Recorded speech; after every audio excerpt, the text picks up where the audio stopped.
নমস্কার বন্ধুরা, মিনার রান্নাঘরে সবাইকে জানাই অনেক স্বাগত। আজ আমি আপনাদের অন্যরকম একটা মোগলাই বানিয়ে দেখাবো, একদম ফুলকো। আর এটা খেতে খুবই সুন্দর হয়। এটাকে মিনি মোগলাই বা ডিজাইন মিনি মোগলাইও বলতে পারেন। এটা আমার দেওয়া নামকরণ। তো চলুন ভিডিওটা ঝটপট দেখে নেওয়া যাক। তো তার জন্য এখানে আমি ময়দা নিয়ে নিয়েছি, আর সেটা ভালো করে প্রথমে চেলে নিচ্ছি। তো ময়দাটা ভালো করে আমি চেলে নিয়েছি, আর এরপর এই ময়দাটাকে ময়ান দিয়ে দেব। তো তার জন্য প্রথমে আমি স্বাদ মতো নুন নিয়ে নিচ্ছি, আর দিয়ে দিচ্ছি চিনি, আর দিয়ে দেব সাদা তেল। আর এরপর সব কিছু একসাথে আমি ভালো করে মিশিয়ে নেব। আমরা লুচি তৈরি করতে যেরকম ময়দাটাকে মাখি, তো সেই রকমই মাখবো, অল্প অল্প করে জল দিয়ে। তো একটা ডো তৈরি করে নেব আমি।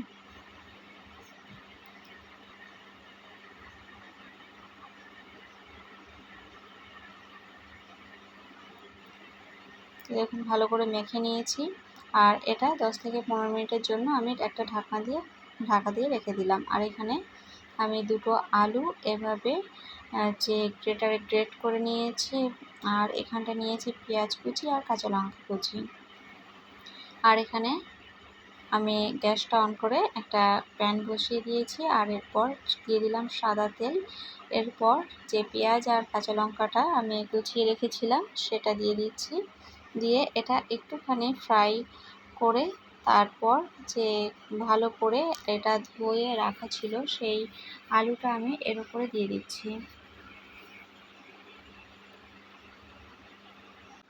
এরপর আমি স্বাদ অনুযায়ী নুন আর দিয়ে দেবো হলুদ গুঁড়ো।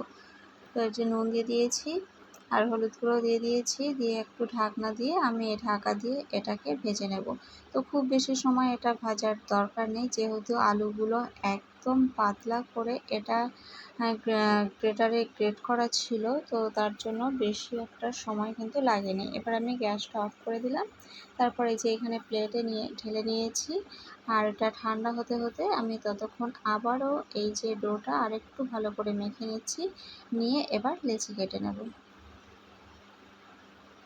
তো আজ মোগলাইগুলো যেহেতু ছোট ছোট হবে, তাই আমি এভাবে ডোগুলো ছোট ছোট করেই নিচ্ছি এখানে লেচিগুলো।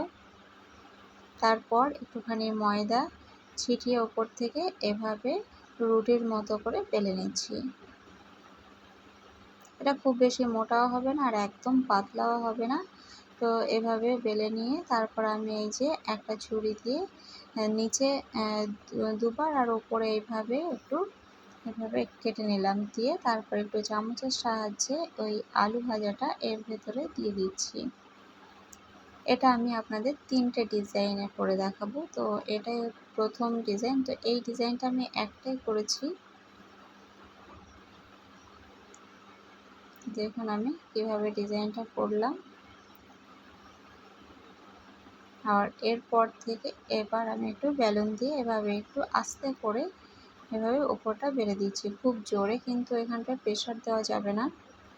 তো এইভাবে দেখুন বানিয়ে নিলাম। আর এরপরে আবার আমি একটা লেচি নিয়ে নিচ্ছি, একটু ময়দা মাখিয়ে আবারও এটা বেলে নিচ্ছি।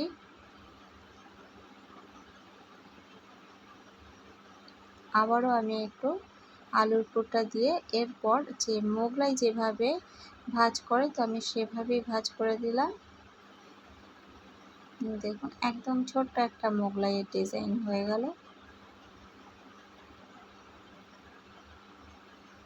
আর এটা বানাতে কিন্তু খুব বেশি সময় লাগে না। আর এটা ডিম ছাড়া, এর ভেতরে যে আমি ডিম দিইনি সেটা তো দেখলেনই। আর এই দেখুন এই ডিজাইনটা, তো এই ডিজাইনটাই আমি বেশি বানিয়েছি।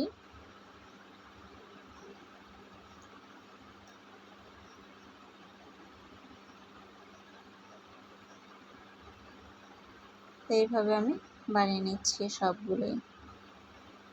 আর এর উপর থেকে আবার একটু আলতো করে আমি বেলে নিচ্ছি।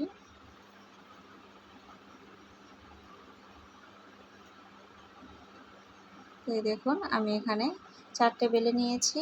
আর আবার আমি ফ্রাইং প্যানটা বসিয়ে দিয়েছি, সাদা তেল দিয়েছি, আর সাদা তেলটা গরম হয়ে গেছে। এবার একে একে আমি এইগুলো দিয়ে দিচ্ছি। আমি 3টে করেই ভাজছি।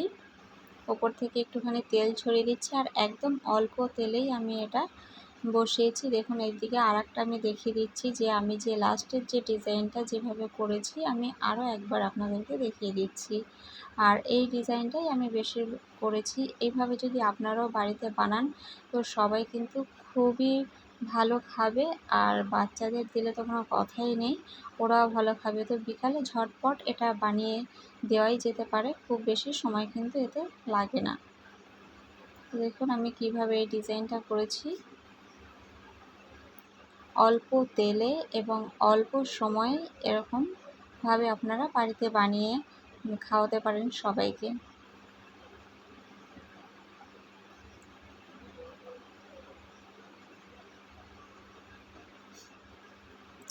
দেখুন এদের দুদিকটাই আমি ভালো করে উল্টে এটা ভেজে নেব।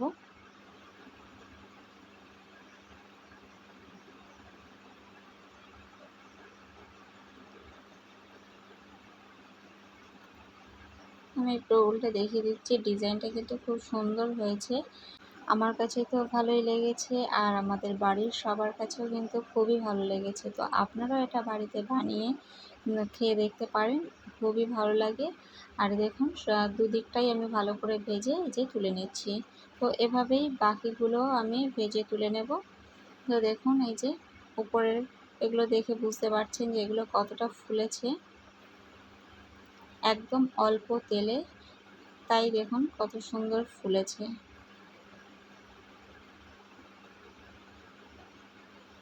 তো আমি একটা আপনাদেরকে কেটে দেখাচ্ছি।